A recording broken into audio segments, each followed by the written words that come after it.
तो हमारी next class है आज आई थिंक 7th या 8th क्लास। ठीक है। तो कल हमने पढ़ा था इंडस्ट्रियल सेक्टर के ऊपर। आज हम बात करेंगे एग्रीकल्चर सेक्टर के ऊपर। तो एग्रीकल्चर सेक्टर आप लोगों के लिए इम्पोर्टेंट है, सीधा ध्यान रखना, क्वेश्चन बनेंगे यहाँ से भी। आपके इकोनॉमिक्स में जितने भी क्वेश्चन बनेंगे या जिन टॉपिक से आप लोगों के क्वेश्चन आते हैं, लास्ट के मैं 5-6 साल के जितने पेपर देख रहा हूँ HP SSSB एंड HPPSC के, ठीक है, कोई 15-20 पेपर मैंने देखे हैं सभी के, 3-3 2-2 3-3 साल के। तो जितने भी आप लोगों के टॉपिक बनेंगे एटलीस्ट यहाँ पे 20 to 30 टॉपिक बन रहे हैं। ठीक है, तो मैं सोच रहा हूँ आप लोगों को 30+ क्लासेस इकोनॉमिक्स की ही दूंगा। ओके। उसके बाद आप लोगों ने इन क्लासेस के बाद आप लोग अगर कोई बड़ी बुक पढ़ना चाहते हैं, कोई स्पेशल बुक पढ़ना चाहेंगे तो वो पढ़ना। ठीक है, तब तक मत कोई भी बुक पढ़ना, ये जो मैं करवा रहा हूँ बस इसी को पढ़ना। एग्रीकल्चर सेक्टर से आप लोगों को जो भी क्वेश्चन बनेंगे वो हम देखेंगे। आज कृषि से रिलेटेड होगा जो आप लोगों का। देखो इसमें आप लोगों के ना 5 टॉपिक होते हैं और 5 टॉपिक में आप लोगों का हर साल कोई ना कोई क्वेश्चन बन ही रहा है। एक तो इस साल ये वाला सबसे इंपॉर्टेंट टॉपिक रहेगा। क्यों? क्योंकि इस साल ये वाला करंट इशू है आप लोगों का। करंट अफेयर में भी आप लोगों के ऊपर क्वेश्चन काफी आएंगे इसके, तो ये ध्यान रखना। जस्ट इसमें बात एक ही चीज की होगी, एमएसपी के ऊपर, क्योंकि ये जो लड़ाई हो रही है आप लोगों की, जो वार्ता हो रही है किसानों की और सरकार की, उनको बस इसी चीज से है कि आप लोगों का जो एमएसपी है इसके ऊपर ही मेन दिक्कत है। तो आज हम बात करेंगे जो एमएसपी का टॉपिक होगा वो क्या है, किस तरह का है। उसके बाद जो आप लोग मेरे साथ बात करोगे, दूसरा जो टॉपिक आप लोगों का होगा, इसमें हम बात करेंगे एफएसआई के ऊपर, सॉरी एफसीआई के ऊपर, फूड कॉर्पोरेशन ऑफ इंडिया के ऊपर। ये भी इम्पोर्टेंट है। तीसरा है जो आप लोगों का, वो है आप लोगों का केसीसी के ऊपर क्वेश्चन आता है आप लोगों को। केसीसी के ऊपर आप लोगों को जो क्वेश्चन आता है ये डालता है आप लोगों का एचपीपीएससी। एचपीपीएससी यहाँ पे केसीसी के ऊपर जब भी क्वेश्चन आप लोगों को डालेगा वो ऑप्शन में डालेगा कि इसका केसीसी में ये राइट है, ये राइट है। याद रखना, कभी भी आप लोगों ने अगर एचपीपीएससी का एग्जाम देने जाना है तो क्रेडिट कार्ड आप लोगों के होंगे, डेबिट कार्ड होंगे रिलेटेड टू एटीएम। एटीएम जो आप लोगों का करंट चल रहा होगा 2020-2021 का, वहां से सीधा एक क्वेश्चन आप लोगों को आएगा। हर साल आप लोगों का इसके ऊपर क्वेश्चन बनता है। फोर्थ जो आप लोगों का है इसमें, वो हमारा रहेगा एफएसए के ऊपर। एफएसए जो आप लोगों का है ये क्या है? ये फूड सिक्योरिटी एक्ट है। 2014 में आप लोगों की मोदी सरकार आई थी, या आप लोगों की जो गवर्नमेंट आई थी वो आप लोगों की बीजेपी की आई थी।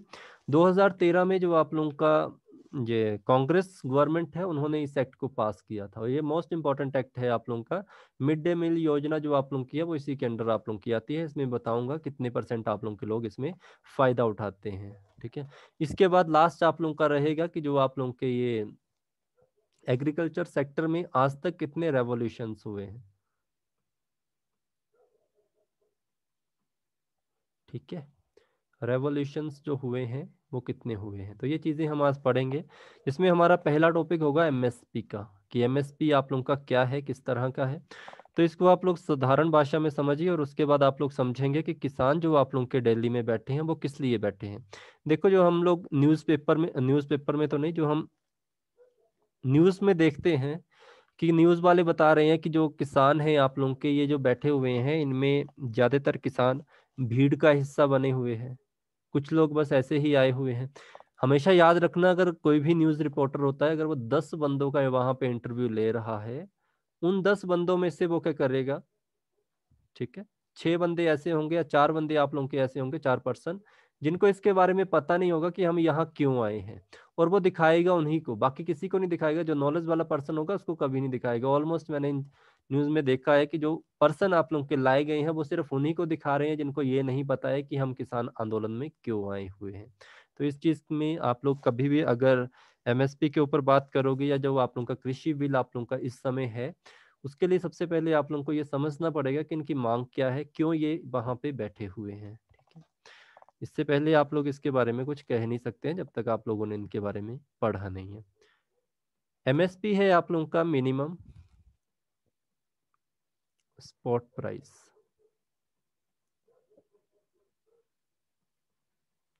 फुल फॉर्म पक्का आएगी इस बार इसकी। इसके बाद आप लोगों को पूछे जाएंगे इसमें क्या क्या टॉपिक है, तो हर चीज समझना आप लोगों ने क्या है। एमएसपी क्या है, देखो नॉर्मल भाषा में समझना। एमएसपी क्यों लाया गया? एमएसपी लाने का सिंपल सा फंडा है। मान लीजिए कि कोई भी जगह है, किसी भी जगह में आप लोग जो मंडियां वगैरह होती हैं उनकी बात करूंगा मैं यहाँ पे। किसान अपना सामान, किसान के पास जितनी भी फसल होती है उसको बेचने के लिए वो जाता है किसी एक जगह पे। अब देखो हर कोई तो नहीं पर्सन है जो कि आप लोगों का किसान से सामान, किसान से फसल खरीद सकता है। कुछ एक लोग ही होते हैं जो पूरा खरीदते हैं और उसको बाद में आगे सेल करते हैं, क्योंकि इतने बड़े अमाउंट में हर किसी के पास इतना पैसा नहीं होता है कि आप लोग उनको दे सको। तो यहाँ पे क्या होते हैं, 5-6 पर्सन होते हैं आप लोगों के। जैसे आप लोगों ने देखा होगा, जैसे सेबों की बारी आती है, आप लोग एप्पल, जैसे एप्पल जिनके होते हैं उनको पता होगा इस बारे में। मैं सिंपल सी बात, जैसे यहाँ पे 5 या 6 पर्सन होंगे जो उनके एप्पल खरीदेंगे। वो क्या करेंगे, जहां जब वो मंडी में जाएंगे तो मंडी में ये जो 5 से पर्सन होंगे ये अपना एक ग्रुप बना लेंगे, एक मीटिंग करेंगे। इस मीटिंग में इनके द्वारा क्या किया जाएगा कि आज का जो भाव होगा या आज का जो रेट होगा, मान लो हमने सोचा कि आज 1,000 रुपये हमें मिल जाएंगे, तो ये क्या कहेंगे कि हम 1,000 रुपये नहीं देंगे, हम देंगे 500 रुपये, सॉरी 800 रुपये। तो ये सब क्या कह देंगे कि आज जो भी फसल आप लोगों की होगी या जो भी हम खरीदेंगे वो 800 रुपये से ना 1 रुपया कम होगा ना 1 रुपया ज्यादा होगा। 800 रुपया क्या होगा, आज मंडी का भाव चल रहा है। तो इनकी साठ गांठ होती है कि हम आज इतना ही लेंगे। इसी चीज में क्या होता है, जो आपका किसान होता है उसके पास इस चीज की श्योरिटी नहीं होती है कि मेरा सामान जो भी मैं लेके जा रहा हूँ वो कितने में बिकेगी। तो इस चीज को श्योर करने के लिए कि किसान को पहले ही बता दिया जाता है कि जो तुम फसल बेच रहे हो उसमें आप लोगों को कम से कम कितना मिलेगा, मान लो 1,000 रुपये। आपको 1,000 रुपये क्विंटल के हिसाब से आप अपना प्रोडक्ट बेच दे दीजिए। 1,000 से 999 नहीं होगा कभी भी, 1,000 से 1 रुपया कम नहीं होगा। उल्टा 1,000 से आप ज्यादा में बेच सकते हो।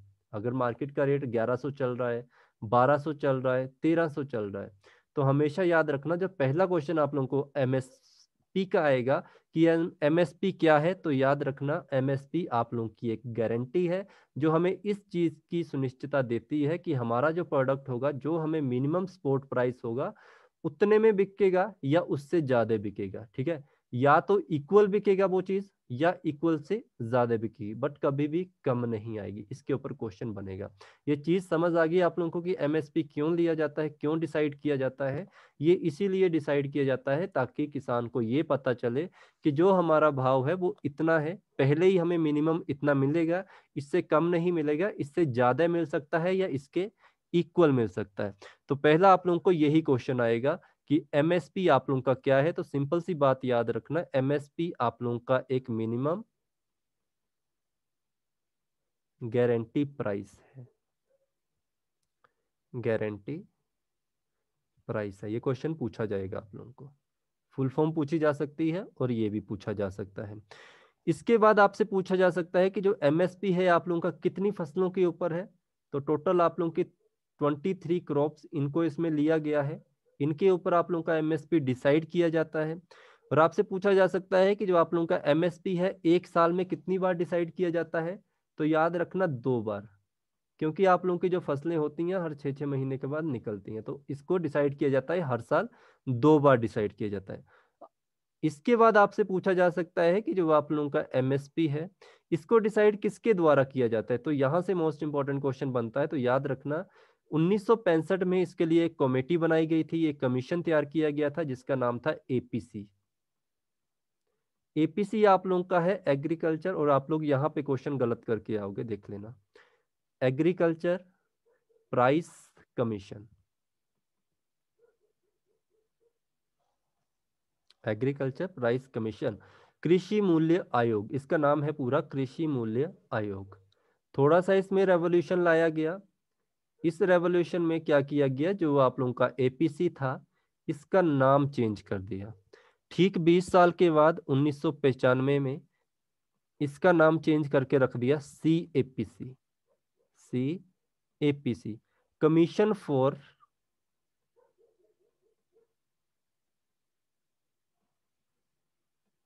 Agriculture cost and price. ठीक है, आपसे अगर क्वेश्चन पूछा जाएगा कि जो आप लोगों का एमएसपी है वो किसके द्वारा डिसाइड किया जाएगा, ऑप्शन में ये राइट आंसर होगा। अगर ये नहीं हुआ तो ये होगा। आपसे पूछा जा सकता है कि पहले किसके द्वारा डिसाइड होगा किया जाता था, तब ये होगा। अब किसके द्वारा डिसाइड किया जाता है, तो ये होगा। तो राइट आंसर आप लोगों ने याद रखना है। अब जो आप लोगों का एमएसपी है ये कैसे डिसाइड होता है, ये भी आप लोगों से पूछा जाता है।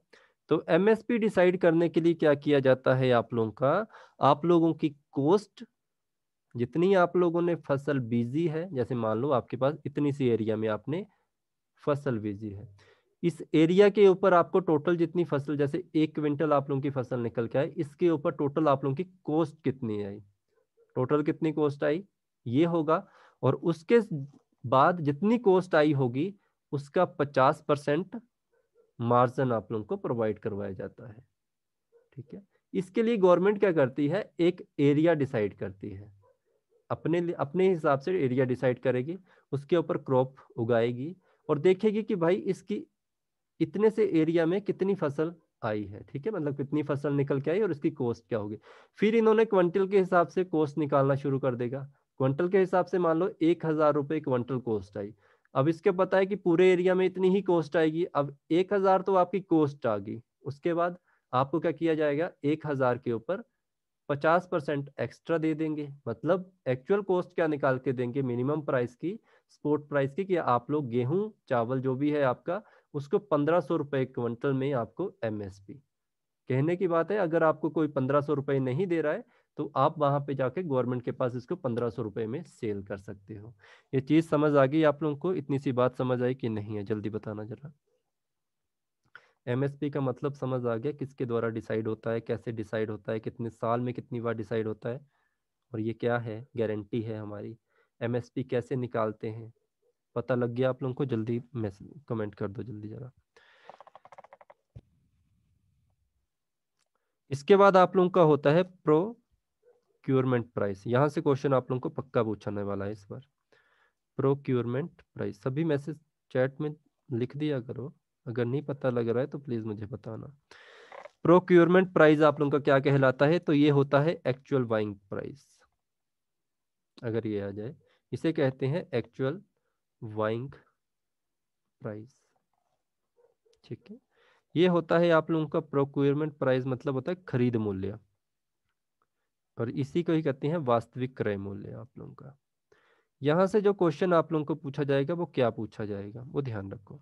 आपसे कहा जाएगा कि जो आप लोगों का प्रोक्योरमेंट प्राइस है, जो आप लोगों का खरीद मूल्य है, ठीक है, ये एमएसपी ही होता है, क्या ये ग्रेटर देन एमएसपी होगा, इक्वल एमएसपी होगा, या लेस देन एमएसपी होगा।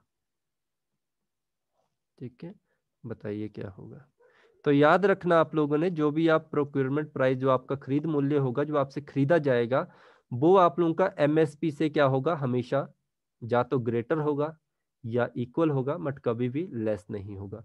अगर आपको कह दिया कि आपकी जो फसल है वो 1,500 रुपये क्विंटल के हिसाब बिकेगी, तो 1,500 से वो 1,600, 1,700, 1,800, 2,000 हो सकती है। 1,500 से 1,500 हो सकती है, बट कभी भी 1,500 से वो 1,499 कभी नहीं होगी। तो ये चीज़ आप लोगों ने ध्यान रखनी है, यहाँ से क्वेश्चन पूछा जाएगा आप लोगों को। ठीक है, तो ये समझ आ गई आप लोगों को। ओके, इसके बाद आप लोगों के आते हैं, जैसे आप लोगों को पता है गवर्नमेंट जो आप लोगों से खरीदती है, उसके बाद जो राशन डिपो आप लोगों के होते हैं, वहाँ पे भी गवर्नमेंट क्या करती है, अपने पीडीएस जो आप लोगों के होते हैं, पब्लिक डिस्ट्रीब्यूशन सिस्टम, इस पे समझना आप लोगों ने। ये हो गया आप लोगों का जो एमएसपी का था फंडा सारा। इसके बाद है आप लोगों का इशू प्राइस। इशू प्राइस का मतलब आप लोगों का क्या होता है, ठीक है, इशू प्राइस का मतलब होता है जो आप लोगों का एक्चुअल प्राइस होगा, एक्चुअल प्राइस अंडर पीडीएस। अब आप लोगों का पीडीएस क्या होगा, फुल फॉर्म पूछी जा सकती है, तो याद रखना पीडीएस आप लोगों के उस पर भी लिखा होता है, ईपीडीएस राशन कार्ड के ऊपर आज के समय में। तो इसे कहते हैं पब्लिक डिस्ट्रीब्यूशन सिस्टम, सार्वजनिक वितरण प्रणाली आप लोगों की होती है। ठीक है, तो एक्चुअल प्राइस अंडर पीडीएस, तो इसमें आप लोगों का क्या होता है, इसमें सिंपल सी बात है कि यहाँ पे इशू करेगी गवर्नमेंट। गवर्नमेंट आप लोगों को देखा होगा, आप लोगों ने गेहूं जो आप लोगों का होता है, कईयों को 2 रुपए किलो दे रही होती है, खुद खरीदेगी 20 रुपए किलो और आप लोगों को क्या करेगी 2 रुपए देगी आप लोग को। उसमें जो आप लोगों की 18 रुपए होगी वो गवर्नमेंट करेगी उसको पे। तो ये होता है आप लोगों का इश्यू प्राइस। और आप लोगों से पूछा जाएगा इश्यू प्राइस आप लोगों का कहाँ पे होता है, तो ये आप लोगों का पीडीएस पब्लिक डिस्ट्रीब्यूशन सिस्टम में होगा, ठीक है, जिस पर गवर्नमेंट क्या करेगी अपने आप जो सब्सिडी होती है वो प्रोवाइड आप लोगों को करवाती है, ठीक है। तो ये था आप लोगों का एक छोटा सा एमएसपी। एमएसपी मैंने आप लोगों को बता दिया कि ये मिनिमम गारंटीड प्राइस है, आप लोगों को इसके ग्रेटर मिल सकता है, इक्वल मिल सकता है, बट कभी भी एमएसपी आप लोगों का लेस नहीं होगा। एमएसपी का यही फंडा है, गवर्नमेंट जो आप लोगों की है उस किसान कह रहे हैं कि हमें लिख के दे दीजिए, बट गवर्नमेंट ने अपने नए रूल में किसान बिल में ऐसा नहीं किया है। तो उनको यही डर लग रहा है कि नई कंपनीज आएंगी, नई कंपनीज ऐसा ना हो कि 2 साल अच्छा रेट दें और तीसरे साल हमें बोलें कि भाई हम इतने में खरीदेंगे। कहीं ऐसा ना हो ये आपस में इकट्ठे हो जाएं और फिर वही रेट आप लोगों का काम करना स्टार्ट कर दें। जिस चीज को गवर्नमेंट ने 1965 में एक गारंटी दी थी आप लोगों को कि हम आपको इतना ही प्राइस देंगे, कहीं ऐसा ना हो कि 1964 वाला सिस्टम आप लोगों का स्टार्ट हो जाए, ठीक है। तो इसीलिए आप लोगों का एमएसपी है।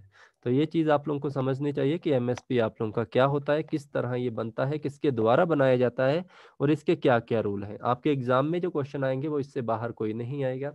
इसके बाद आप लोगों ने समझना है कि एफसीआई क्या है। आप लोगों का यहाँ से भी क्वेश्चन पूछा जाता है। एफसीआई से सबसे पहले एक ही क्वेश्चन पूछा जाता है कि एफसीआई कैसी संस्था है आप लोगों की। तो याद रखना आप लोगों ने जो आप लोगों की एफसीआई है वो स्टैट्यूटरी संस्था है, ये एक वैधानिक संस्था है, ठीक है, क्योंकि इसका एक एक्ट है। तो फूड कॉर्पोरेशन ऑफ इंडिया इसे कहा जाता है। फूड कॉर्पोरेशन ऑफ इंडिया जब आप लोगों की आई थी तो इसके आने से पहले एक एक्ट आप लोगों का लॉन्च किया गया था। तो फूड कॉर्पोरेशन एक्ट आप लोगों का कब आया था, ये 1964 में। हमेशा याद रखना जो भी आप लोगों की कोई भी आप लोगों की कॉर्पोरेशन होगी या कोई भी संस्था होगी, अगर उसमें कोई एक्ट आप लोगों का इंट्रोड्यूस हो जाता है तो वो आप लोगों की एक वैधानिक संस्था बन जाती है, ठीक है, स्टैट्यूटरी संस्था आप लोगों की क्रिएट हो जाती है। इसकी स्थापना फिर कब हुई थी, इसकी स्थापना हुई थी 1965 में। 1965, ये याद रखना, ये एक वैधानिक संस्था है, ये आप लोगों की एक स्टैट्यूटरी संस्था है।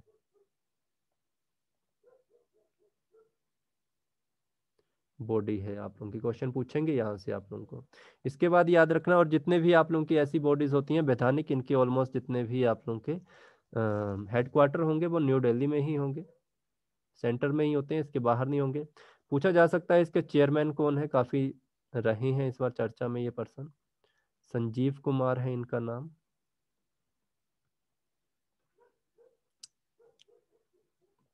इसका काम क्या है, इसका काम सिर्फ यही है फूड सिक्योरिटी करना भारत में। आप लोगों को एक क्वेश्चन देखा होगा एचपीपीएससी में, हमेशा पूछा जाता है ये वाला क्वेश्चन। एक क्वेश्चन आता है बफर स्टॉक, बफर स्टॉक कि बफर स्टॉक क्या है। एलाइड के मेंस में भी पूछा गया था ये क्वेश्चन। बफर स्टॉक में आप लोगों ने याद रखना है, बफर स्टॉक का मतलब होता है जब भी आप लोगों से जो आप लोगों की गवर्नमेंट होगी वो आपसे जैसे ही अनाज खरीद के रखेगी, अनाज खरीदने के बाद फिर आप लोगों को पता है ये कहाँ प्रोवाइड करवाती है, पीएसटी में, जो आप लोगों के पब्लिक सॉरी पीडीएस में करवाती है, तो इसको याद रखना।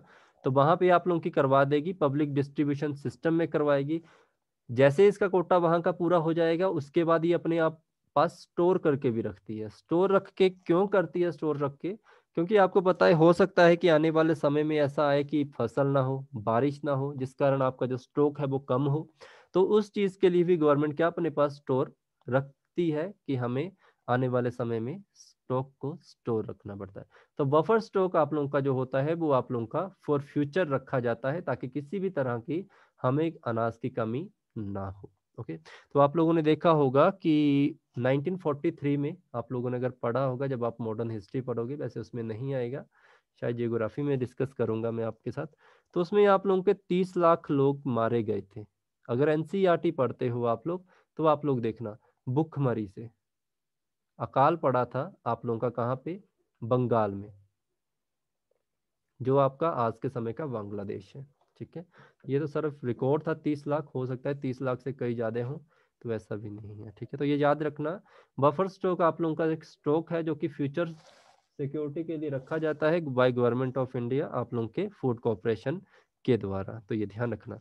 इसमें क्वेश्चन पूछा जा सकता है कौन सी मिनिस्ट्री के अंडर आता है ये, तो मिनिस्ट्री ऑफ कंज्यूमर अफेयर इसमें क्वेश्चन पूछा जाएगा आपको। क्यों? क्योंकि इनके अभी एक मिनिस्टर की डेथ हुई है इसकी। Minister of consumer affair and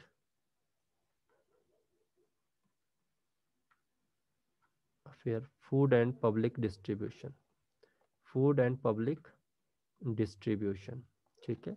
अभी इनके मंत्री थे जो सेंट्रल मिनिस्टर थे, उनका नाम था राम विलास पासवान। इनकी हाल ही में मृत्यु हुई है, जब आप लोगों ने देखा होगा बिहार के इलेक्शन आने वाले थे। अभी शायद ये डिपार्टमेंट पीयूष गोयल को दे दिया गया है, मेरे हिसाब से पीयूष गोयल ही है इसके अभी। ठीक है, तो ये ध्यान रखना आप लोगों ने। ओके, आपसे क्वेश्चन इसमें पूछा जाता है बफर स्टॉक किसके द्वारा रखा जाता है, तो एफडीआई के द्वारा। यहाँ से क्वेश्चन ये भी पूछा गया है आप लोगों का। तो बफर स्टॉक आप लोगों का ये सॉरी फूड कॉर्पोरेशन इंडिया में याद रखना 1965 में वैधानिक संस्था है, इसका हेडक्वार्टर न्यू दिल्ली में है। इसके जो चेयरमैन है उनका नाम है संजीव कुमार। जो इसकी मिनिस्ट्री है वो आप लोगों की ministry of consumer affair food and public distribution है, जिनके हाल ही में मिनिस्टर की मृत्यु हुई थी, राम विलास पासवान की। पीयूष गोयल करंट मिनिस्टर हैं। बफर स्टॉक जो आप लोगों का किसके द्वारा रखा जाता है, एफडीआई के द्वारा रखा जा सॉरी एफसीआई के द्वारा, बार बार इसको मैं एफडीआई कहता हूँ यार, एफसीआई के द्वारा रखा जाता है। और एफसीआई के द्वारा ही इसको रखा जाता है, क्योंकि food reserve for future use. ठीक है, ये भी ध्यान रखना। इसके बाद आप लोगों को केसीसी के ऊपर क्वेश्चन पूछा जाता है, किसान क्रेडिट कार्ड। किसान को जरूरत पड़ती है अपने एग्रीकल्चर फील्ड के लिए मनी की, तो बार बार उसको बैंक का दरवाजा ना खोलना पड़े, इसके लिए उसको क्या करना पड़ा, उस उनके लिए एक स्कीम लॉन्च की गई जिसे नाम दिया गया किसान क्रेडिट कार्ड। तो क्वेश्चन पूछा जाता है इसमें, इसमें ऑलमोस्ट जो क्वेश्चन आता है वो हमेशा आप लोगों का फॉर्मेट में आता है, पहला ऑप्शन, दूसरा ऑप्शन, तीसरा ऑप्शन, और जो ऑप्शन होंगे आपको 1 2 3 उसमें कहेगा 1 और 2, 2 और 3, या 1 2 और 3 ऐसे होता है। तो इसको ध्यान रखना। किसान क्रेडिट कार्ड आप लोगों का 1998 में एक कमेटी थी जिसका नाम था RB Gupta committee, RB Gupta committee. इसके द्वारा सिफारिश की गई थी केसीसी की, मतलब किसान क्रेडिट कार्ड की। इसमें क्या होता है, किसानों को फायदा मिलता है ताकि उनको इजी लोन मिल सके, क्रेडिट फैसिलिटी दी जाती है किनको, किसानों को, टू फार्मर्स। ये ऑप्शन भी मिलेगा आप लोगों को। इसमें आप लोगों को कितना लोन मिलता है, तो याद रखना अप टू आप लोगों को 3 लाख, 3 लाख तक का लोन प्रोवाइड करवाया जाता है एट द रेट 7%, 7% के ऊपर। और इसमें एक स्कीम भी लॉन्च की इन्होंने, एक और इनके लिए रखा गया कि हम आपको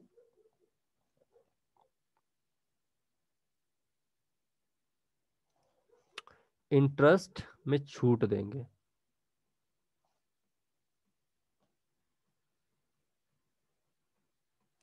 अगर आप 3 लाख जितना भी आप लोगों ने लिया है, आपको 3 लाख से कम मिलेगा, 3 लाख से ऊपर नहीं मिलेगा, 3 लाख तक मिलेगा। अगर आप इसको जो भी डिसाइडेड डेट होगी उसके अंदर अंदर डिपॉजिट करवा दोगे, तो क्या करेगी जो आपकी गवर्नमेंट होगी, वो आपको 2% माफ कर देगी। ठीक है, रिवेट कर देगी आपका जो भी इंटरेस्ट होगा। ठीक है, अगर आप इसको टाइम पर पे कर देते हो।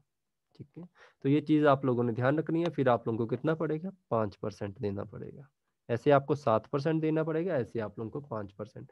तो केसीसी जो किसान क्रेडिट कार्ड है 1998 में आरबी गुप्ता कमेटी थी उसके द्वारा दिया गया था आप लोगों को। और अप टू 3 लाख तक इजी लोन प्रोवाइड करवाया जाता है, क्रेडिट फैसिलिटी होती है फार्मर्स के लिए, इंटरेस्ट सब्वेशन होता है जो कि आप लोगों का 2% का होता है अगर आप लोग इसको टाइमली पे कर देते हो। ठीक है, और अगर पूछा जाए आप लोगों को कि इसको इम्प्लीमेंटेशन किसके द्वारा किया जाता है, आरबीआई के द्वारा या नाबार्ड के द्वारा। जब हम इनके बारे में पढ़ेंगे, या हमने पढ़ लिया इसको, नाबार्ड को जब पढ़ाऊंगा तो उसमें हम इसकी बात भी करेंगे, कौन कौन से ये आप लोगों की स्कीम या आप लोगों के लोन प्रोवाइड करवाती है। इसके बाद आप लोगों का आता है food security act, FSA। Food security act आप लोगों का 2013 का है, food security act 2013 13 most important है आप लोगों के लिए, पता होना चाहिए आपको इसके बारे में, कभी आपसे क्वेश्चन पूछा जा सकता है। इसे कहते हैं खाद्य सुरक्षा अधिनियम, ठीक है, फूड सिक्योरिटी एक्ट। ये आप लोगों का एक्ट था, वो पास कब हुआ था?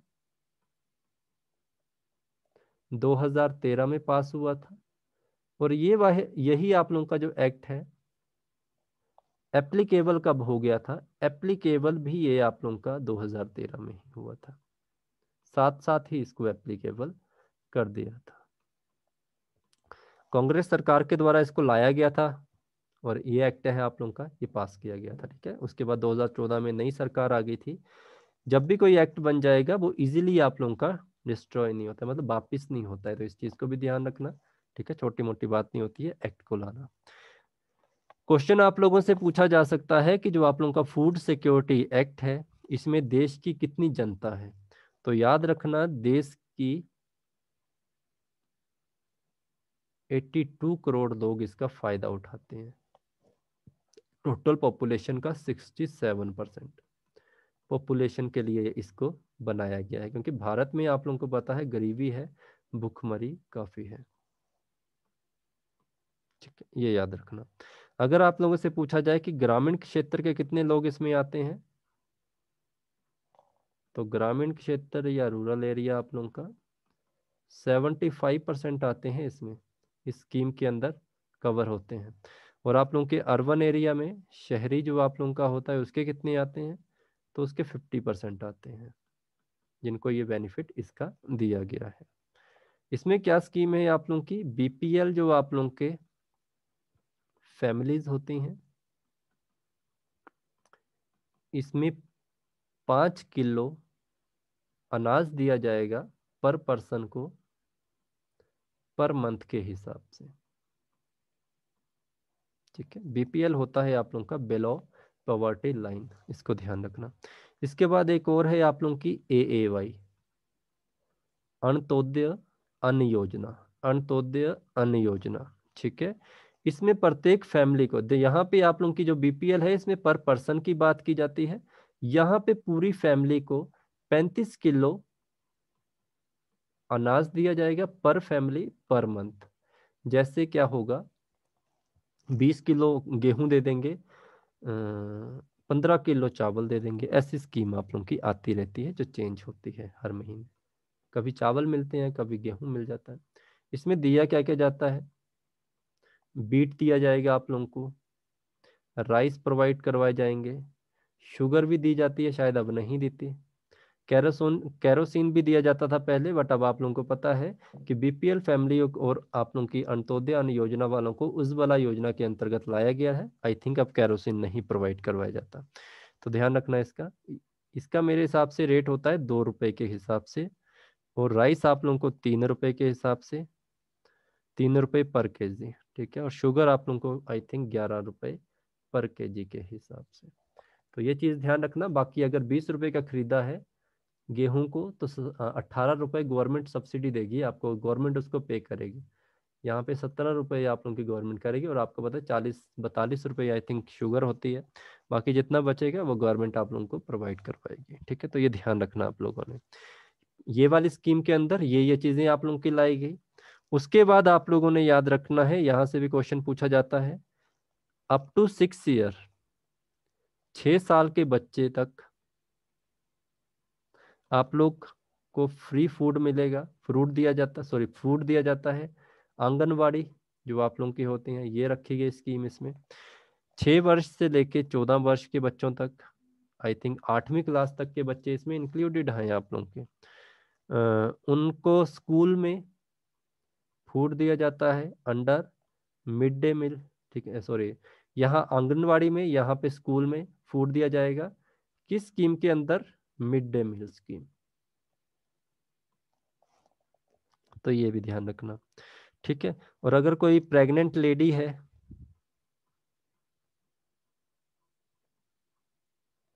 उनको 6,000 रुपये दिए जाते हैं, ठीक है। ऐसा होता है शायद 2,000 रुपये पहले देंगे, 2,000 बीच में देंगे और 2,000 आफ्टर डिलीवरी देंगे, कुछ ऐसा स्कीम रहती है, ये किश्तों में पैसे आते हैं, ठीक है। तो ये भी ध्यान रखना। बीपीएल की full form, okay, BPL AAY। BPL होता है आप लोगों का below poverty line, below poverty line. AAY होता है आप लोगों का अंत्योदय अन्न योजना। ठीक, ये याद रखेंगे। तो यहाँ से ये कंप्लीट होगा आप लोगों का रेवोल्यूशन एक्ट जो भी आप लोगों के होंगे, फिर अब रेवोल्यूशन पढ़ेंगे, sorry food security act complete है। रेवोल्यूशन हुए यहाँ पे, ऐसा नहीं क्रांतियाँ नहीं हुई थी, वो वाली क्रांतियाँ नहीं कि लड़ाइयाँ करने चल पड़े, रेवोल्यूशन दूसरे। ठीक है, इसमें आप लोगों का सबसे पहला आप लोगों को पता है ग्रीन रेवोल्यूशन आप लोगों ने पढ़ा होगा। जब हम 5 ईयर प्लान पढ़ेंगे तो उसमें मैं आप लोगों को फिर से ये सारे डिस्कस करूंगा, बट अभी हम एग्रीकल्चर की बात कर रहे हैं, एग्रीकल्चर सेक्टर की, तो मैं सारे करवा देता हूँ क्या क्या है इसमें। एग्रीकल्चर में आप लोगों का जो ग्रीन प्लान था ये कब लॉन्च हुआ था? 1960 में। ठीक है, हरित क्रांति जिसे कहते हैं, किसके लिए बनाया गया था? क्वेश्चन यहाँ पे आएगा आप लोगों का। फूड ग्रेन जो आप लोगों के खाद्य वस्तु में होती हैं, यहाँ से क्वेश्चन बताता हूँ क्या होता है। उसके बाद एग्रीकल्चर जो आप लोगों का होगा उनके लिए, और यहाँ से क्वेश्चन आता है ये वाला। तो हमेशा याद रखना आप लोगों ने, गेहूं राइट आंसर होगा आप लोगों का। अगर राइस वगैरह बीच में आ रहे हैं, फूड ग्रेन एग्रीकल्चर नहीं है, तो वहां पे आप लोगों को ऐसे दे देगा बीट राइस शुगर वगैरह आप लोगों को, तो याद रखना वीट होगा राइट आंसर। तो आपसे पूछा जा सकता है कौन कौन सी स्टेट में लॉन्च किया गया था? पहले आप लोगों ने याद रखना पंजाब थी एक आप लोगों की, इसके बाद हरियाणा, और आप लोगों का पश्चिम यूपी, बेस्ट यूपी। पूरा यूपी नहीं होगा, वहां पे पूरा यूपी भी होता है, तो पश्चिम यूपी होगा आप लोगों का। फादर पूछे जाएं आप लोगों के, एम स्वामीनाथन। एम स्वामीनाथन ने तो ये भी कह दिया था, मैं एक और चीज बता देता हूँ, मैंने इसके बारे में जो एडिटोरियल पढ़ा था उसमें बताया गया था कि एम स्वामीनाथन तो ये भी कहते थे कि एमएसपी में जो आप 50% दे रहे हो, उसमें आप उसको भी डालो। जो जैसे मान लो मेरा कोई खेत है, मैं उसके ऊपर काम करता हूँ, तो उसमें जो पर्सन उसके ऊपर काम कर रहा है उसकी भी आप लोग डेली बेस के हिसाब से पैसे डालो कि वो कितने उस पे। जैसे आप लोगों को पता है कोई भी जमींदार होगा तो वो डेली अपने उसमें बैठेगा, अपने दुकान सॉरी खेत में जाके काम करेगा, तो उसकी सैलरी दिहाड़ी भी डालो, डेली बेस भी डालो। ठीक है, इसकी बात नहीं की गई, मतलब इसके बारे में सुजेस्ट किया था, शायद इसको नहीं माना गया था, तो इन्होंने कहा था हम सीधा सीधा 50% देंगे, हम इससे ज्यादा नहीं देंगे। ठीक है, तो एम स्वामीनाथन का नाम भी नाम आप लोगों ने याद रखना है। Father of green revolution India के और फादर ऑफ ग्रीन रेवोल्यूशन अगर वर्ल्ड के पूछे जाए तो याद रखना इनका नाम था नॉर्मन, इंपॉर्टेंट है ये पर्सन, वॉर्लग्यू, वॉर्लग्यू, यूएसए से थे ये पर्सन आप लोगों के। ठीक है, इसके बाद आप लोगों का व्हाइट रेवोल्यूशन हुआ था। व्हाइट रेवोल्यूशन तो समझते होंगे आप लोग, मिल्क का था ये, 1970 में आया था। फादर जो होंगे इसके इंडिया में ही होंगे, वेरगस कुरियन, अमूल वाले जो हैं। ठीक है, अगर अमूल के भी पूछे जाएं तो याद रखना इनका नाम लिख देना, इंडिया के ये पर्सन है। व्हाइट के बाद आप लोगों की हुई थी ब्लू। ब्लू रेवोल्यूशन आप लोगों का फिशरीज के हुआ था, नील मतलब नीला, तो जल की बात कर रहे हैं यहाँ पे। फिशरीज के लिए हुआ था, मत्स्य पालन के ऊपर हुआ था, और इसके जो फादर माने जाएंगे अरुण कृष्ण। बस इतने इतने क्वेश्चन पूछे जाते हैं, दो ही आप लोगों की इंपॉर्टेंट है, ग्रीन और वाइट और ब्लू, बाकी इतनी ज्यादा नहीं पूछी जाती, बट फिर भी आप लोगों को मैं लिखवा दूंगा। और एक थे प्रोफेसर हीरालाल चौधरी।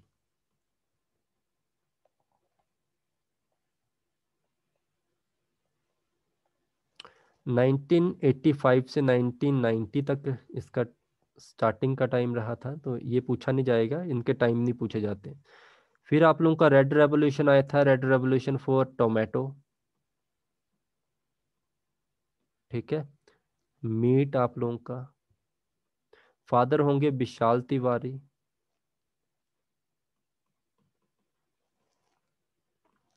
फिर आप लोगों का आया था येलो, येलो समझते हो पीला। ऑयल सीड्स आप लोगों के होंगे, तिलहन आप लोगों के जो होंगे। ये सारी चीज़ें हम ज्योग्राफी में आप लोगों को बताऊंगा कहाँ कहाँ पे कौन सी चीज़ आप लोगों की ज़्यादा होती है, किस सेक्टर में, मतलब किस एरिया में।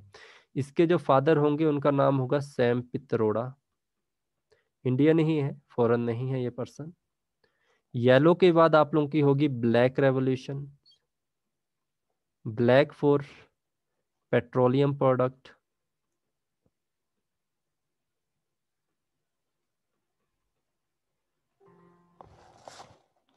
Black for petroleum product,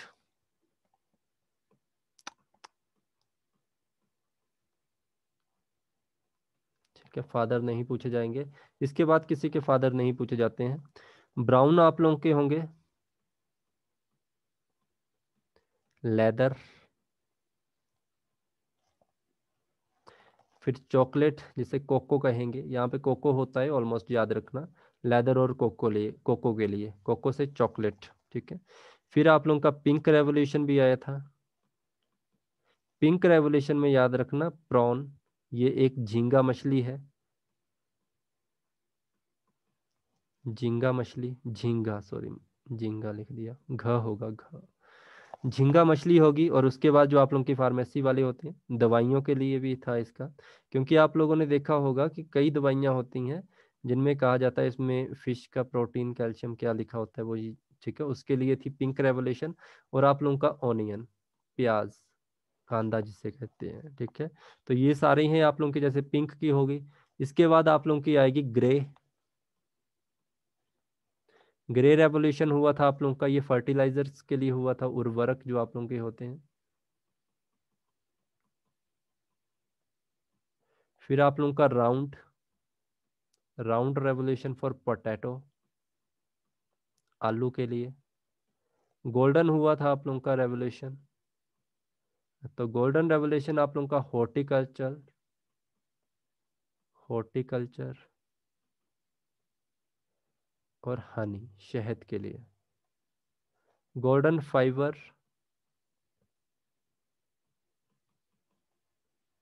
golden fibre अलग है,